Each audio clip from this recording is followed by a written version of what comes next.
भोकरदन तालुक्यातील श्री शनेश्वर महाराज व श्री दक्षिणमुखी हनुमान संस्थान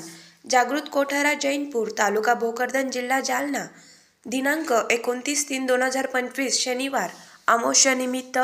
सर्व भाविक भक्तांना कळवण्यात अत्यंत आनंद होतो की श्री शनेश्वर महाराजांच्या पदस्पर्शाने पावन झालेल्या कोठारा जैनपूरच्या पावन भूमीत परमपूज्य गुरुवार्य योगानंद महाराज यांच्या आशीर्वादाने व गावकऱ्यांच्या सहकार्याने शनेश्वर महाराज व दक्षिणमुखी मारुती महाराजांच्या कृपा आशीर्वादाने सालाबाद याही वर्षी शनी अमावस्या निमित्त श्री शनेश्वर महाराजांच्या यात्रेचे आयोजन केले आहे व हरिभक्त पारायण तुकाराम महाराज मुंडे यांचा कीर्तनाचा कार्यक्रम 9 ते 11, गायनाचार्य हरिभक्त पारायण भगवान महाराज गाडेकर, हरिभक्त पारायण कैलास महाराज पवार मृदुंगाचार्य, करण महाराज भानुसे व मनोज महाराज वैष्णव, केदारखेडा प्रतिनिधी बीके धसाळ।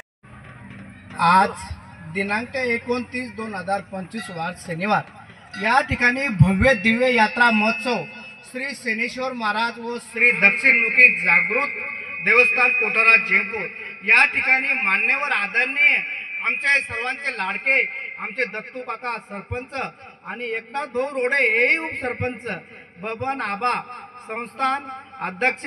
गणेश सोळकर सर, आमचे सूरज दादा याही ठिकाणी आणि मावळा ग्रुप कोठारा जैनपूर दरवर्षीप्रमाणे याही वर्षी असा दणदणीत आणि असा उत्साहामध्ये या ठिकाणी मंडप, डेकोरेशन, कीर्तनाचा कार्यक्रम आणि जेवणाचाही कार्यक्रम या ठिकाणी या समस्त गावकरी मंडळी कोठारा जैनपूर यांनी